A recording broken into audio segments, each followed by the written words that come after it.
Now, what do we call quantitative narrative analysis? Quantitative narrative analysis is converting stories into analyzable data sets in order to see pattern, in order to find within the sentence, within the text, a pattern of who is to be blamed, who is suffering the social problem, and who is supposed to be held responsible for such kind of malady in the society. So I will share I think I will ask Austin to share the link with us because this work is more of practical. But before then, I want us to understand the structure of sentences.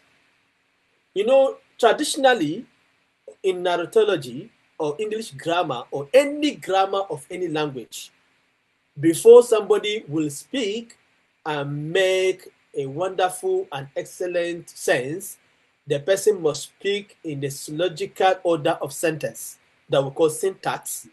And the syntax also must have a structure that's what we call morphology.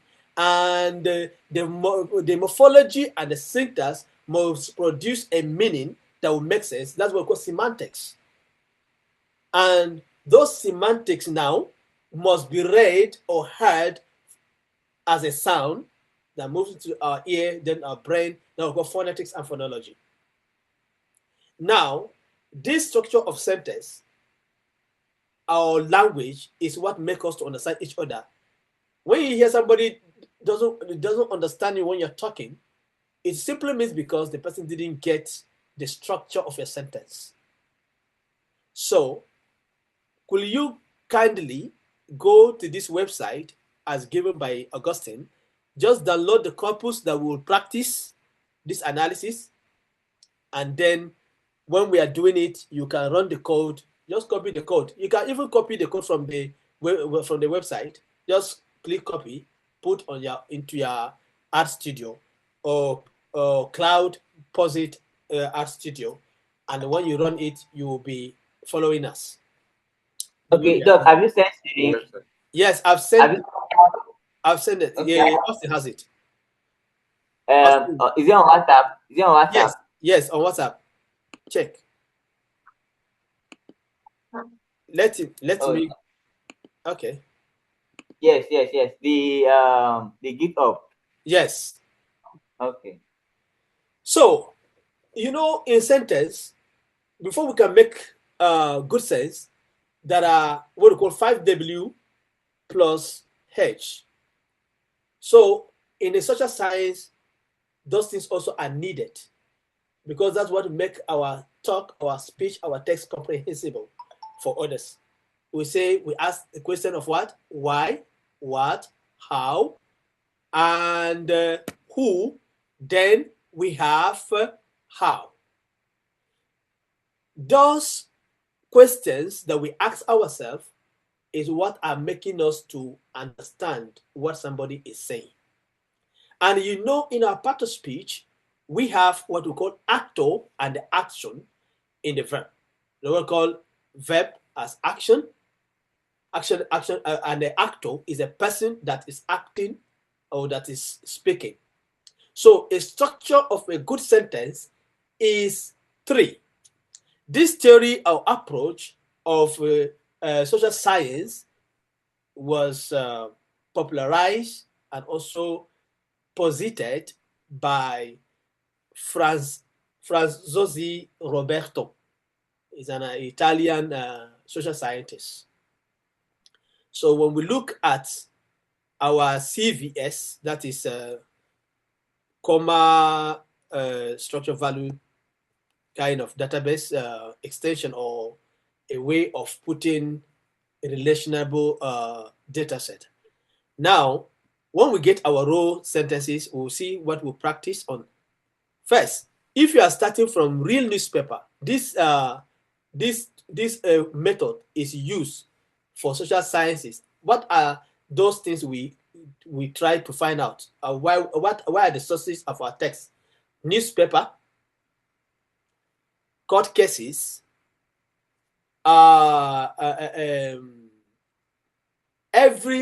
that you can get text that has to do with newspaper, that has to do with language, literature, any kind of form that we have, anywhere you can get stories. Those stories can be analyzed using this method. Now, what do we have? The one sentence version, and I'll come back to my word by saying that sentence is divided into subject, verb, and object. Every other sentences or other structure or anything is building upon this triplet structure of sentence. So even when we now add time, for example, Walia stole a goat. Walia is the noun. Stole is the verb. And the object is goat. Now, when they say where, in Augustine's house, I refer for place. So those things that we have learned from our basic English classes are still important for us forever. Every clause you code answers 3 questions. Who acted? That's subject. Who did? What did they do? Action reduced to a category like repression and demand. On whom or what object? Everything else is schema. That is schema.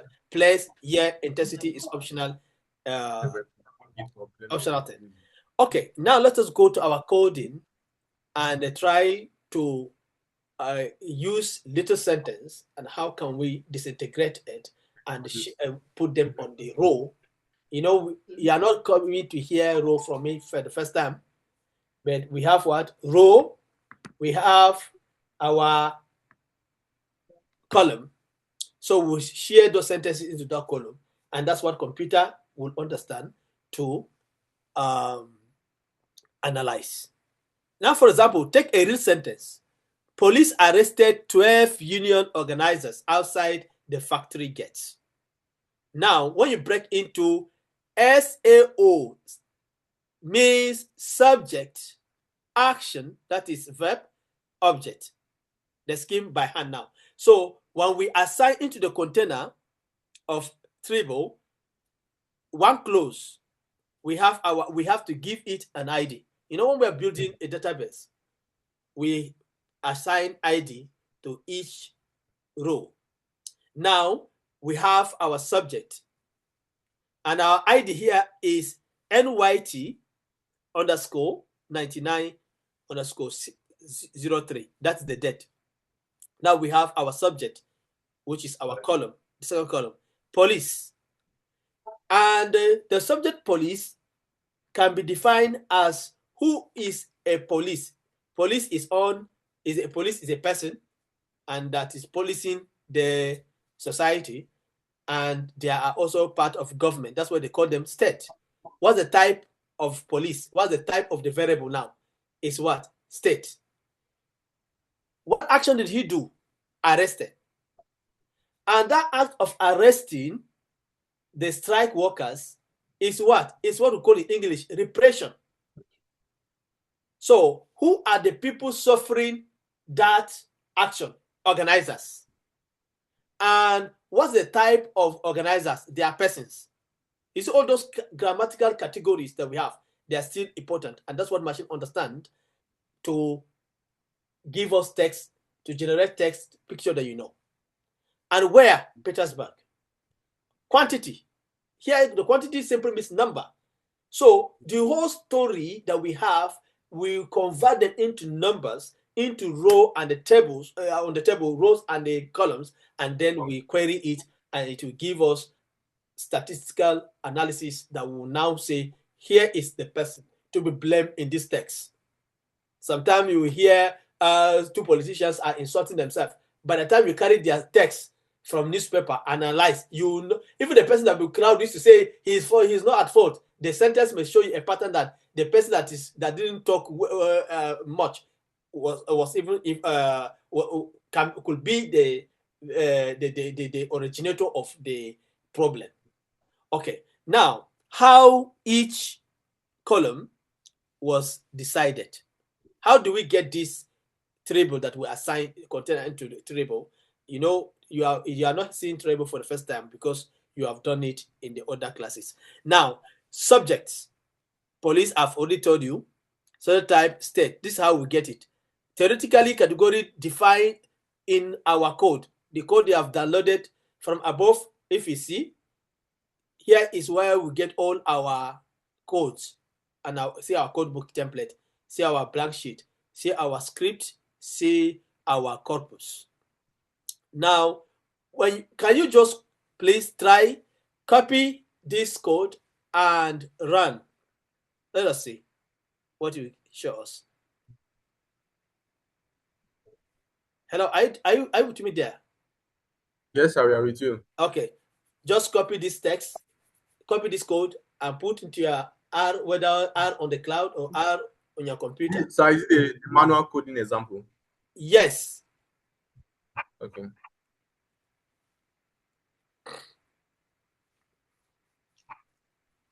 What did you get? We are trying to run. We are creating a new script now. Okay.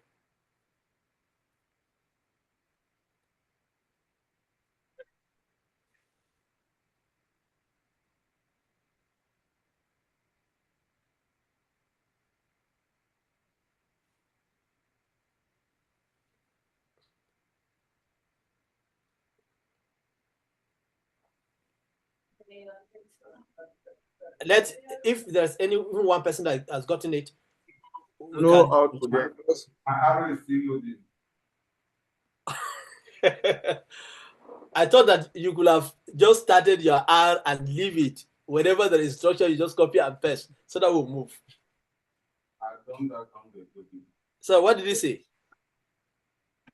Just 2 minutes and the arrow is booting. Give us a table. Okay. So now we have seen our table. Now, when you go, the roll now text says police arrested 12 union organizers. Deadline or by line, you see year, places, and then we get our table, and that's how we will now, when we analyze, we will now realize who is actually oppressing somebody. Now we have common piercing traps that we used to see in those things. So, sometimes it may roll into glitches, into errors, but we have ways to overcome them. Passive voice inverts subject object. Now, in the passive voice is different from active voice in sentences. Active voice, Johanna brought the car. Active voice. But passive, the car was brought up, was brought by Walia, by Johanna. So that's what we call passive voice.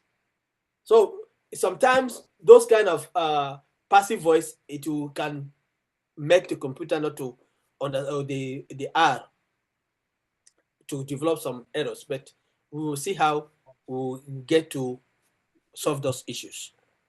Normally R is not quantitative narrative analysis was not programmed in R.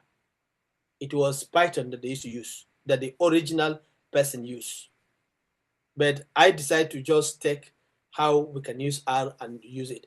It's a corpora larger than 50 articles. Use what we call a package that we call under pipe on pipe.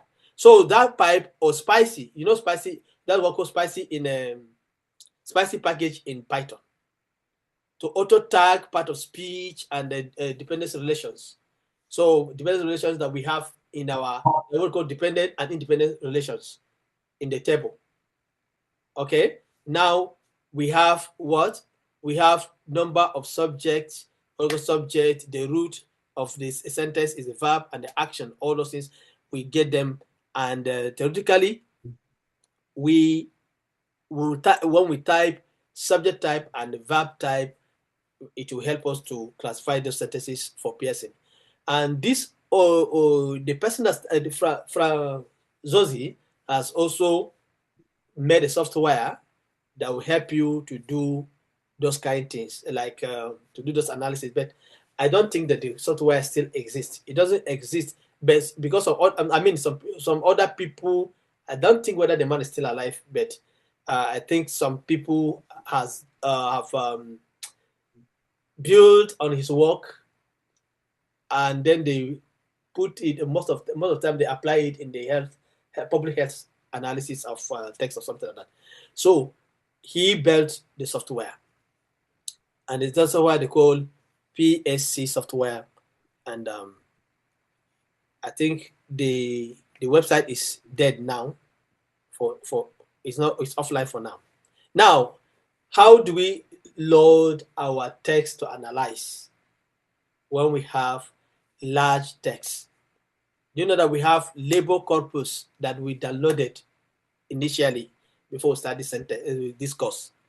Now you go and put those this CSV file in the same folder where you save your R code. So when you copy this, now you are not seeing tidyverse or iGraph or gggraph for the first time, because if you have done the R within this week, you have seen them, you have seen those packages. Now to load our library, you have already know that you just invoke library and open your bracket and put the name of the package inside. So, and we assign the file into our container and say, read this CSV file for us. So, and they will show column type equals to false, which means that you should display it. Okay. Now, glimpse is another way. For example, in code in a Python, they say show. That's what glimpse does. It will show us the table, and we will see what's happening within this table. So we now say stop if not row. That is it. Just is a conditional. It's a method that we are now telling instruction, giving condition to the visualization to tell us to stop what we want to do to control our data. Now we have we want only the sentence to the program to run only the subject and the verb type in the names. In the name, which name?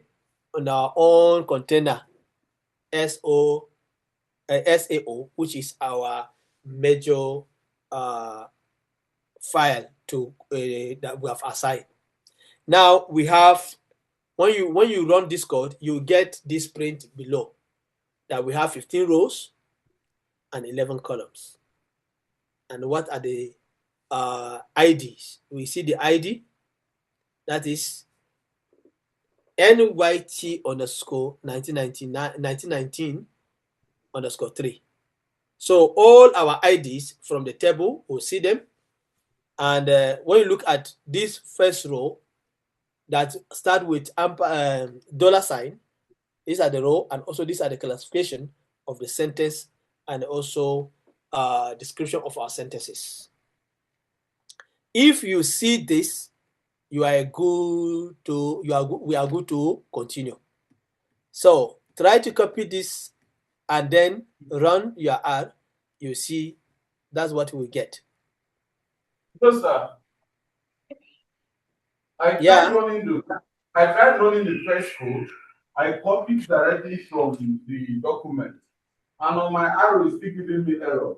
The error message is that error in treble. And then you have not installed the library. What did I tell you to do? Did you actually do what I asked you to do? Yes. What did you do? Tell me. You asked us to copy the code on. Excuse me. You asked us to the initial time when I said my arrow was still loading, where you asked us to copy the code that's like a real sentence that has to do with police state and all of that. So I copied the code into my Arrow Studio and ran, and it gave me error. Then, did you download? Are you seeing you are seeing the screen, right?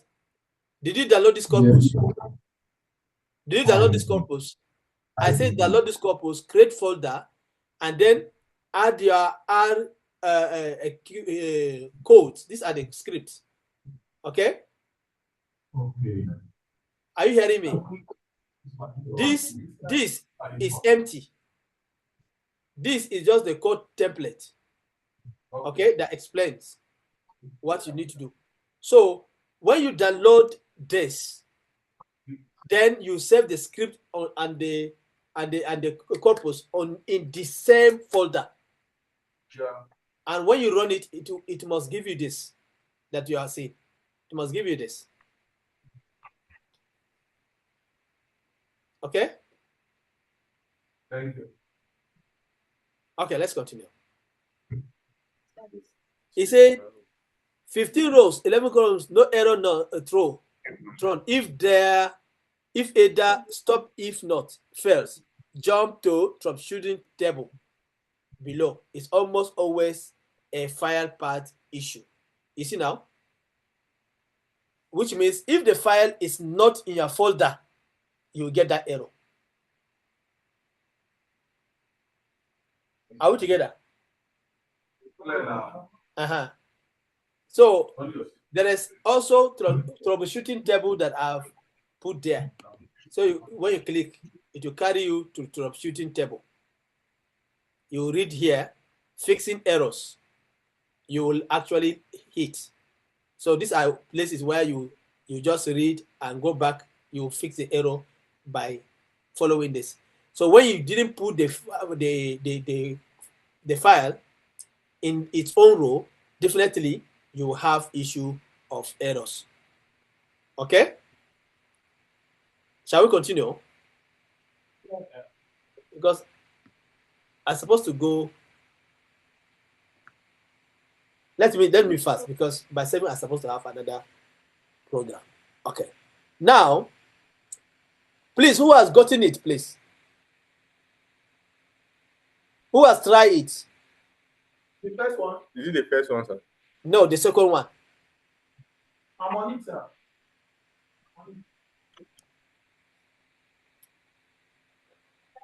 These files are not heavy files, though. They are in kilobytes. There will be around that maybe 12 kilobytes or 15 kilobytes. They are not heavy. You know, even from your previous teachers, you don't run those code and give you result if you don't. That's what called file path. The path of the file that you are having, if the file is not within that path, definitely you are going to get error in your code.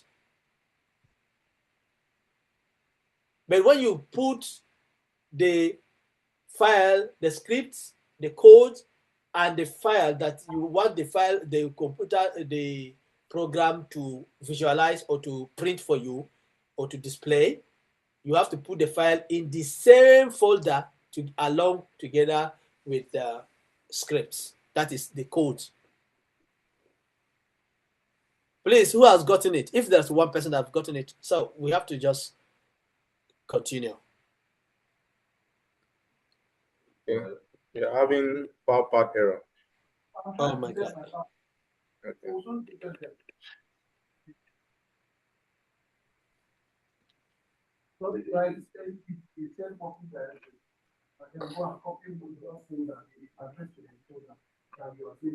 That is not on the SE. You know, all these codes that you are seeing here, all the codes in this program is here. This one. All the codes is here. So when you click this download, it will download the whole code. So all this one that you are having on this website is just explanation how to run this code and how to see how it's working and how to apply it to your own search too. Okay, I think we are there. Okay. Now, what are you checking in this method? Frequency. You know, in most of our statistical analysis, we have been using frequency in order to know the occurrences of words or action of something in the text as our data. Now, who acts and how? The simplest quantitative narrative analysis output, actor frequency, is a proxy for narrative presence. Who gets to be the subject of the story? Now, when we look at our frequency, we have actor frequency, which we assign our subject action and then object to. Now, to count the number of what? Subject type, and sort them out as true. Then when we get our number, we name the frequency. And mostly in statistics, frequency is known by n. That's the number of occurrences. So we have, when we say print the actor. Now, just copy this code. If you are using R that's on cloud, there's a provision for you to create a folder on that cloud, on that create a folder, upload that file that has the extension of .csv, upload into your folder. Then when you open your script and save into that same folder on that cloud, as you run it, it will be running correct and accurate for you. Okay, are we together?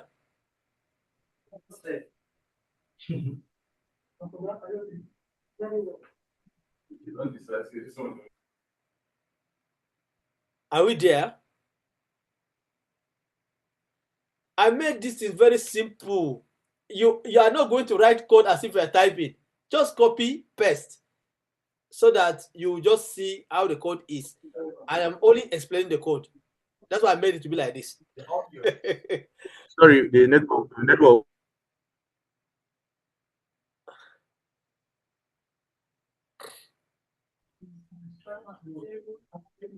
Hello, sir. Can you hear us? Yes, I can hear you. Okay. We ran the second code. What did it show you?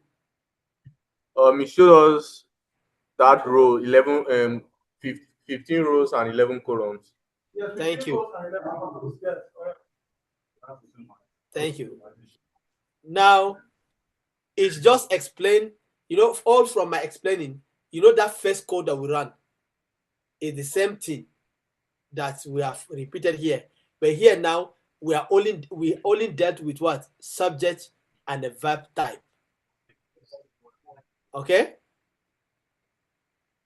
Then the object. So when we go for the frequency analysis, I've already explained, but let me repeat myself. Frequency is just the number of occurrences of particular number or data in a data set. So in a sentence, we want to see how many times that the subject or the name of a character is repeated in the text. That's frequency. Now, remember, I started by telling you the structure of sentence. And the sentence has what? Subject, that is actor. Verb, that is action. And then we have object. Now, the third code, just click copy here and put into your folder, into another script. Then you open new script, that's new file. Copy this and paste there. Remember, I say everything you are doing here, you put them in the same folder, so that if there's any file that you want to invoke into the code, it will run perfectly. Okay? Are we together? Hello? Yes, we are with you. We can hear you. Now, when you copy this code, what is this code doing? The code is looking for the frequency of actor. You know, in our first table, we have already assigned read CSV, invoke CSV into the code. And we are now going to assign that SAO as a whole to find out how many numbers of actor that appear in our sentence. Now we have class frequency. Class frequency, that's the class frequency. You know that each verb, each noun, and each object has been classified. That's called type. So when you give them that type, you know, police belongs to which class? State. Organizers belong to what? Which class? Public, which means persons. That's the type. Then the action of the police arresting the people is what we call repression. He repressed. That is, they are reacting to the actions of the strikers or the rioters. So these are the things that we have, that we will see the frequency now. When we see the frequency, the highest number of whose name appears plenty or many times, we will see that as the person as a role, he is playing more role in that text. Okay, now we have this code. Just copy this code, paste, and run. When you run the course, the code, what will you see inside that our file that we say with extension dot comma separated value? So that comma separated value will give us this. The subject in the text, in the sentences. What our subject here? Workers. What is the subject type, subdivision, or category? Labor. How many times did it appear in the narrative? 6. We have factory owners. How many factory owners, you know, they are what?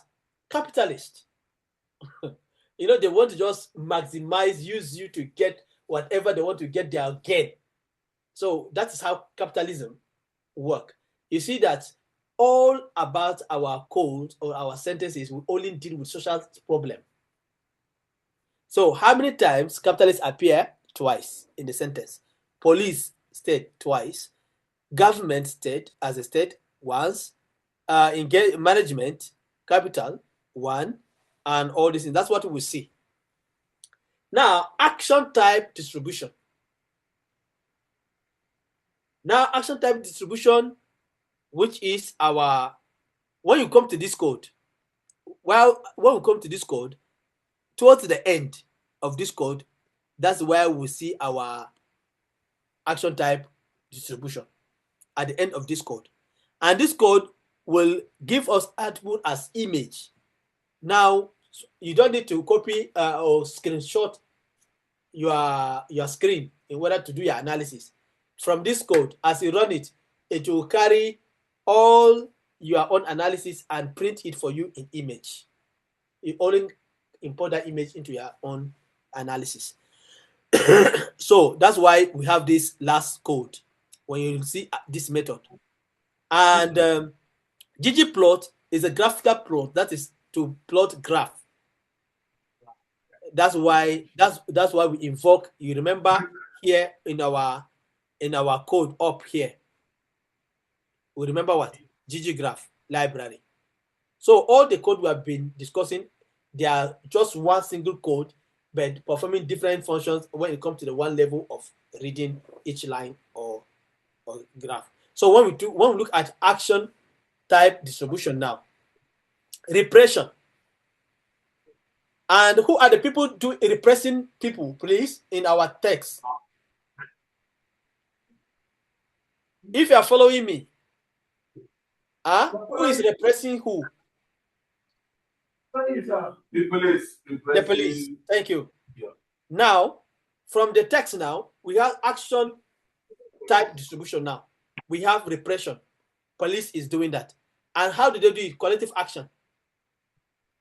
And you remember also that the strikers also, they are doing collective action. And there's concession. And you know that before people will do something, they have to agree, make consensus. And you know that when strikers achieve, when the people, civil service, civic society achieve their own end, they have to celebrate. And there's organization, intervention. Government must intervene in order to avoid such kind of problems. If they will not intervene, what will happen? If the intervention and escalation, they are the same thing, because intervention here comes from government. If government didn't react and this escalate the problem will continue, which means strike will continue. Now, how will they do? How will government intervene? Government intervene by answering the petition of the people. That's the prayer of the people. If the government are confronting people, not issues, strike will continue. And in the all these things, there are terms of what? Terms of references. We have negotiation. There must be negotiation as action. And that negotiation involves both the state and the workers. Then we have dismissal. We have demand. Demand, you see the words that are used always in action distribution. See the words. The words is either solving the civic service, civic society demand, or the government will escalate it. And once there's escalation of trouble, the problem continue and it will create another trouble. That's why when you remember, you can use this formula to analyze what? To analyze NSAS. NSAS 2020. ASU strike. Go to our newspaper and say, okay, I want to analyze ASU strike. Is actually the government at fault or the ASU workers from the text printed by different newspapers? So all those clauses we encoded them, and it's giving us this result. Now, how do we interpret our result and how do we read it? Number one, labor holds 60% of all subject appearances. 60% of all subject appearances. Now, number of percentage, that's what we are seeing. Okay. Now we have the narrative protagonist of this corpus by a wide margin. Collective action and repression are the two most common actions. You see now, I have already told you that collective action also comes from the rioters or the strikers, and the same also from the police. That's why you are seeing the text is showing higher repressions. So higher values. Now we have common action types, meaning this corpus tells a confrontational story rather than a bureaucratic one. That's how to interpret the text. You know, when you look at the volume of when you look at the percentage of the appearances of this repression, you see repression is higher, 13.3%, and then collective action is equal. See, can't you see equal? Because police is saying we will not allow them. The striker said we will not stop. So they have the same value. Others can be relative, but those two are different. Okay. If your own corpus shows a completely, if your own corpus shows a completely flat distribution across action types, that is a signal your verb type categories may be too broad. Go back to the code book and split them. Okay? Statistical actions, distribution. Who does subject and action? Subject by action, cross tabulation. Okay? That's this A, subject. S by A, that's subject by action. That's subject verb across tabulation. Tabulation. Then we have who does what? According to Franzosi, central table rows action equals to rows, which means we have our rows like this, and we have our column. Okay, our own rows are always horizontal, whereas our column are always vertical. Okay, so when we assign who does what to what, subject, object, action, and object, then we say let this count, means what? We'll count the numbers, the frequency, the appearances of subject type and then verb type. Then now we now invoke the function called pivot wider. That is name from is equals to the names that come from what? Verb type. Value that come from what?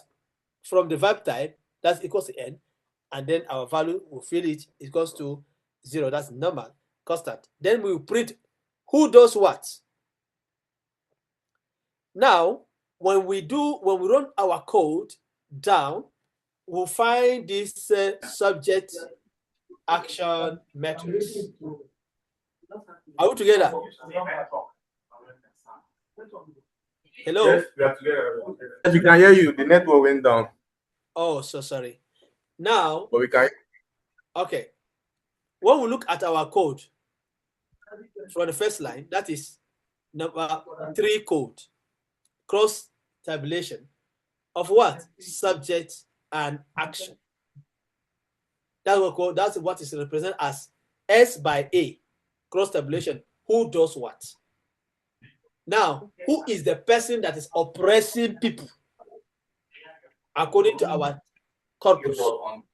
Now when we assign the whole subject, action, and object to our container, inside our container, we are commanding computer to extract the subject type and then verb type. Then we invoke our function that called pivot wider to count what? The wider, that's the gap between the sentences, that to find out between the subject and the verb type, in order to get who is to be blamed, who is doing who, this kind of evil. So now we will now get those tables, the graph below. Now, what do we see? That's how we also do for the long sentences, for any long subject and action. Then we print our heat map. Okay, and you know that we always use our ggplot. That is the graph we have invoked, so graph that we have invoked from our library. Then when we print, what will give us? This is the thing that they will give us from our table, from our corpus. Now, whenever you are seeing 0, this 0 is also very important. You see 1 and 0 fill everywhere on the table. It's very important. When you see 0, simply means that the action, nothing was done. Okay, let us see how to read this analysis. It says labels repertoire spans 9 distinct actions. 9 distinct actions. The broadest of the 3 classes. State is narrow, repression and intervention only. A purely coercive toolkit. Capital moves through refusal, dismissal. See this capital here? you see capital, you see labor, you see state. So what happened? There's celebration. State, you know, when there's strike, state does not celebrate, isn't it? They're not happy, but they don't want to make other people happy because they don't. I mean, because they refuse to make the citizens or the civil society or laborers or workers happy. Then the workers also will not make state to be happy, and that's why we see zero under state. When you see state, you have zero, and celebration is zero. When we look at celebration, when labor are going on strike, they move as to celebrate their own rights, to exercise their own rights. So that's why we see capital moves through refusal, dismissal, and causation, a three-stage arc. The three-stage arc. The empty cells matter. The state never celebrates. Capital never petitions. Those absence are structural constraints on the narrative wall, not gaps in your data. Sometimes we think is a gap in the data, maybe is that there's error in the data. No. When you run this analysis and it's showing 0 and 1, this is the interpretation. Simply means that there's inaction. Nothing was done by the parties. Number 4, I think, it's 7 o'clock already, but let me quickly wrap up. When you look, they're all called action network. I think that's what directed power relations is a theory in a communication or in a social science analysis or text analysis. Action network or action network. So it's also a theory that when the object of a clause is itself an action, the clause becomes directed what? Edge. Centrality metrics reveal power structure. Frequency count alone can't show what is hidden in the sentence, in the text. So we apply what? We apply action network. An action network is part of what we call quantitative narrative analysis. Now, the actor's age, we have to calculate the age. That is when we talk about age here, we talk about the narrative arc. Yes, the narrative arc of a text, of a corpus. Now, what do we have here? We have our own subject, action, that's verb, object, actor network. This our code will show us this all. Now, what do we see here? We see management. We have management. I think when you run your own will not show like this. Your own code will show with minimal not like there's nothing that block sentences. So my own, I have organizers here. I don't know whether you guys can see what is here. Yes, you can see. Crowd, right? We have crowd here. We have management. We have organizers. We have police. We have strikers. We have 200 workers here. We have police forces. Then we have union workers. Okay?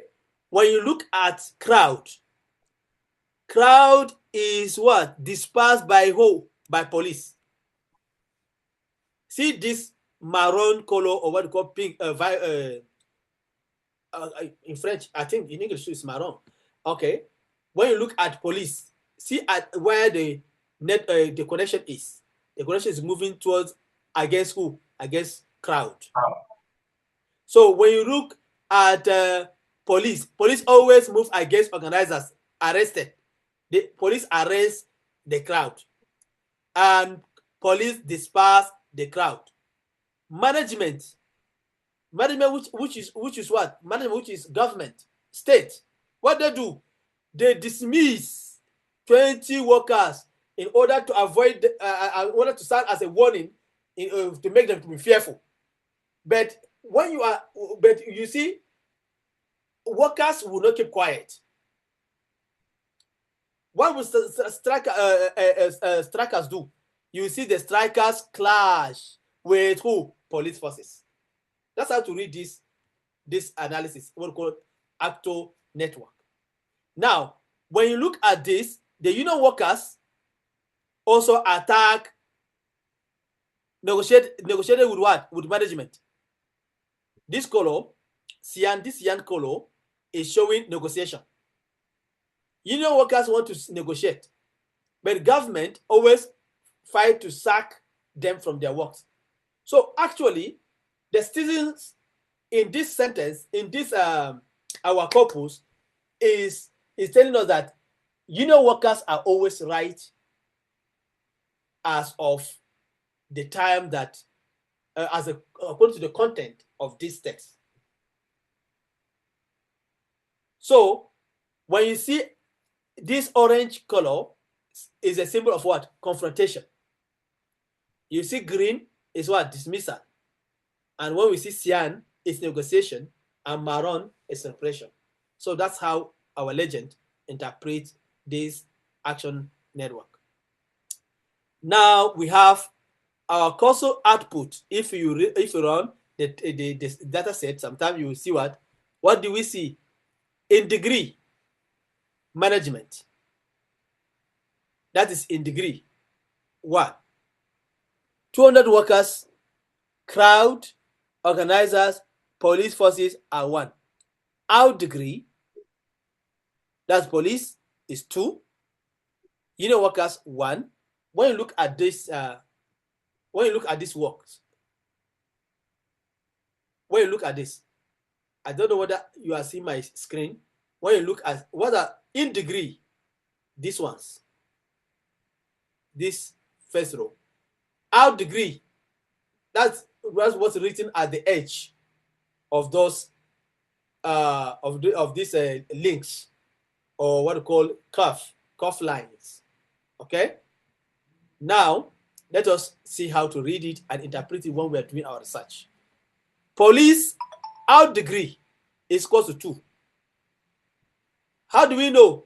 We see it from the graph. How many action police did here? Is what? Police arrested, police dispersed. Are we together? That's why we say they are out degree. Out degree, what is written out on that curve line outside. Okay? It's not part of those green text. Now, the state must active directed agent. State must active directed agent. It arrests what? Organizers and disperse crowd. That's state now, which is police. That's the 2 actions they did. Now, management betweenness is equals to 0.024. Is the only non-zero broker score. Management sits at the hinge between labor negotiation and capital dismissal. Everyone within degree is equals to 1.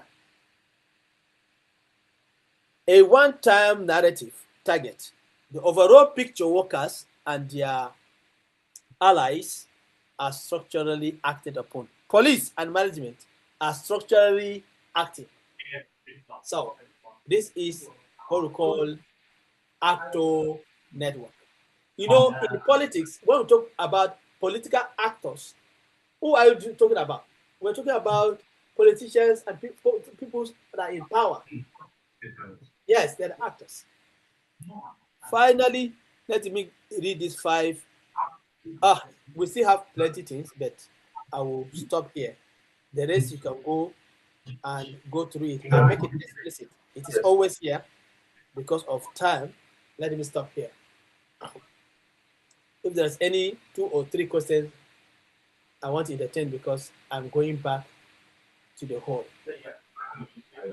Thank you for having me. Thank you, sir. Do you have any questions? Any questions before he leaves? Thank you very much, Doc. For me, I don't have a question, but Yes, I still have struggles like I've shared generally, but this has created the desire, the hunger for it. And my biggest joy this morning is that for the first time, all I've been seeing is code, code, code, code. Today is the first time I'm able to use the code to produce the plots, the graphs. So I've been able to catch up with you. So thank you very much. You're Okay, welcome, sir. Tolulope, you can speak, please. Thank you very much. Although my network, good morning, everyone. Although my network was bad when we started, but I went through the files. And Dr. Walia, please, I just want to be sure. Does that mean, because from the explanation I made, does that mean if we get pure linguistic extracts from newspapers, Yes. we can run it and it will extract the sayer, the action, and the set, the three components? Will it Yeah. extract it for us, or will we be the one to first for extracts? When you the first thing I told you there are two ways to do this. There's a manual and there is what? Using UD pipe. UT Right? pipe. Now UD pipe and spicy, UD pipe in R and spicy in Python can help you disintegrate the sentences and share them into those columns of subject, object, and predicate. Verb. Okay. Okay? It does Okay. that. That's their work. Read Okay, is it in this manuscript you spicy. sent to us, sir? I send you the Is code. everything in this? Okay. Okay, sir. All this code will run when you try them. Okay, sir. If you have any issue, you have my WhatsApp. You can get it back up to me. I will give you the solution. Okay. All right, sir. Thank you, sir. So you see now, we are not only learning these things to go and sit down. Code, if you do 1 month or 2 months, you have not studied code, the thing will disappear. You go back to basic to somebody that doesn't know anything about it, unless you keep informing yourself and all this is. And of course, across the time, some of these packages also are updating. That's why before R is like 100 megabytes. If you download the latest R, it will be running into 500 megabytes.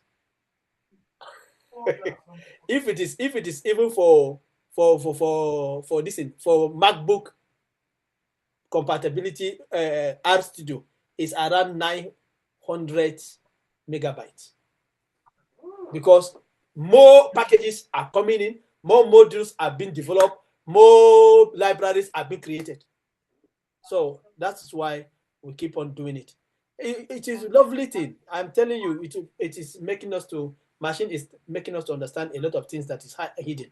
The intention, hidden intention. What we call implicit and explicit. Okay. Any other question? Then we'll call it a day if there's nothing. Yes, thank you very much, Doc. Yeah, welcome. Mine is some sort of appeal or because I want to really go into this deeply. I want to ask: are there places or other resources that we can build on our platform? Just query internet. You see plenty. You see a lot of them. You get a lot of them. Yeah. Okay, no problem. And another thing also, nowadays, human being only read codes. When you read code, what you need in coding now, with the advent of AI, what you need in coding is know what the code is saying. And that's why when it develops errors, you can fix it. If you know how to read code, what we need now, learn how to read code now. Because as you learn how to read code, it will be easier for you to decide where the error is and also rectify it. Because sometimes when AI generated the code and you don't know coding, you solve for example, ChatGPT, if you ask ChatGPT something and you didn't configure it very well, the ChatGPT will create another problem for you there. you finish, you just end your day without achieving anything. Okay, thank you so much. Thank you for having me. Thank you very much. Please practice this, Thank and you very also much. by the next class next summer and next year, we may bring you as a teacher. Okay.